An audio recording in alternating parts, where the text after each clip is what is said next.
I did tax evasion, but the customer paid the price. The fluorescent lights of Petrov's hardware hummed a monotonous tune, a soundtrack to my life for the last 9 years.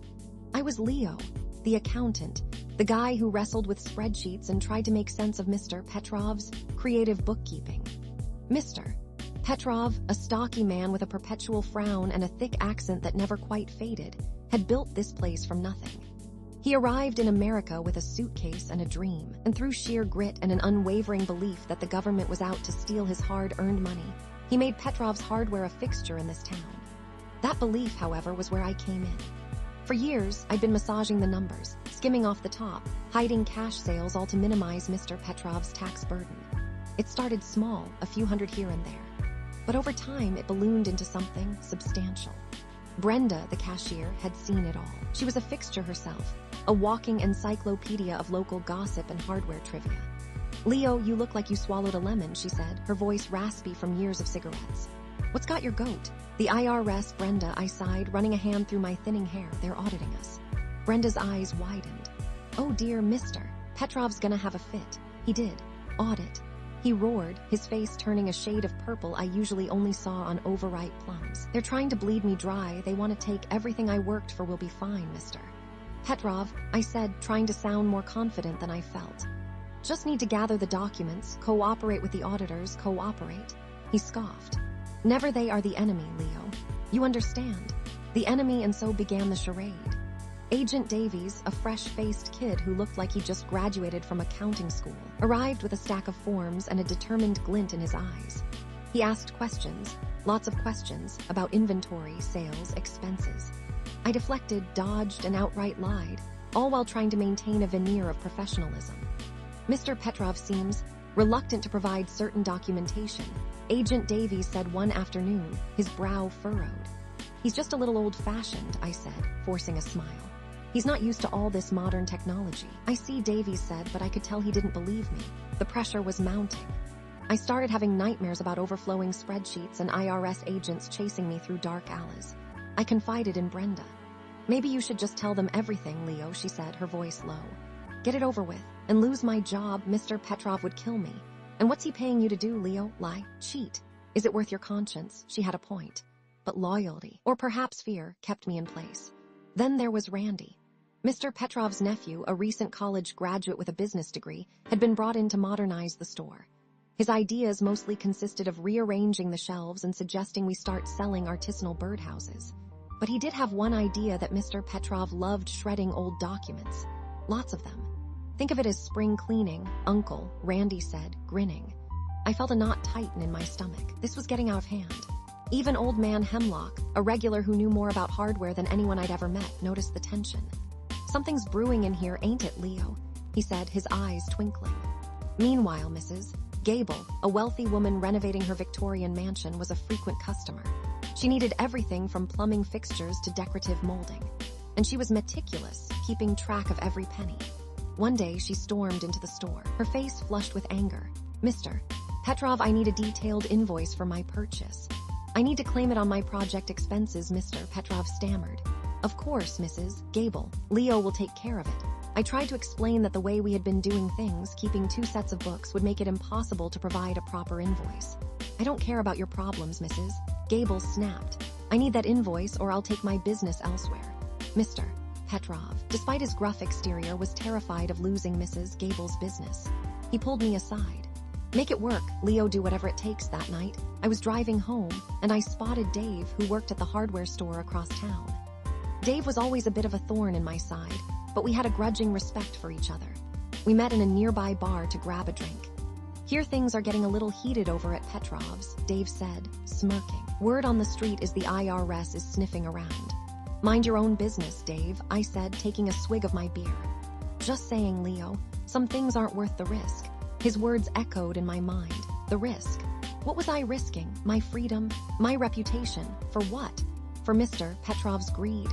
Then came the day that Agent Davies requested access to our off-site storage unit. "We need to verify some inventory records," he said, his voice polite but firm.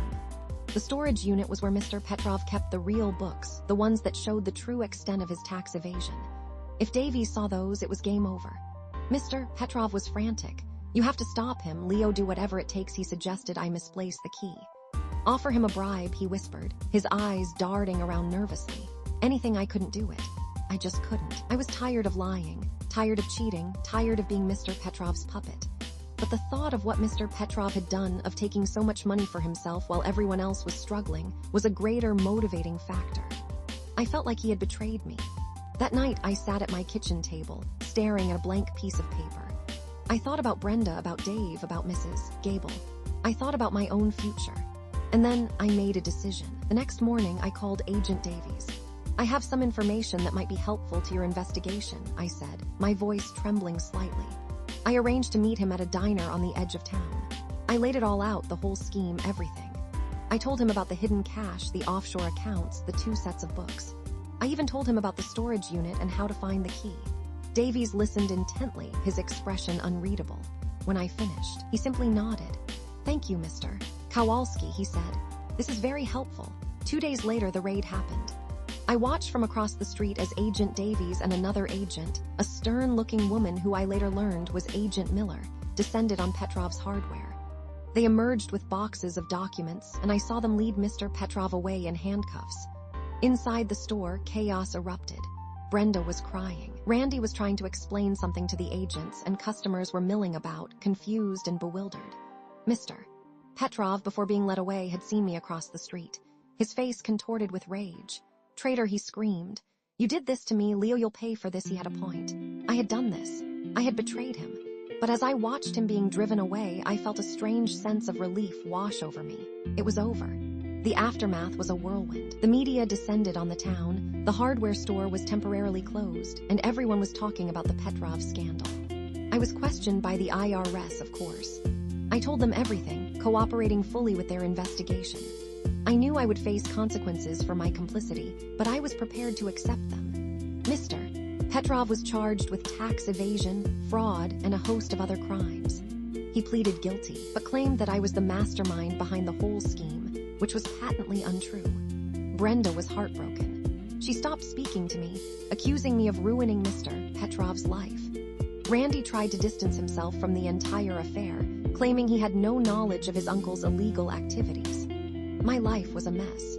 I lost my job, my reputation was tarnished, and I was ostracized by many in the community, but I also received support from unexpected sources. Old Man Hemlock patted me on the back and said, "You did the right thing, Leo. It takes guts to stand up to a bully."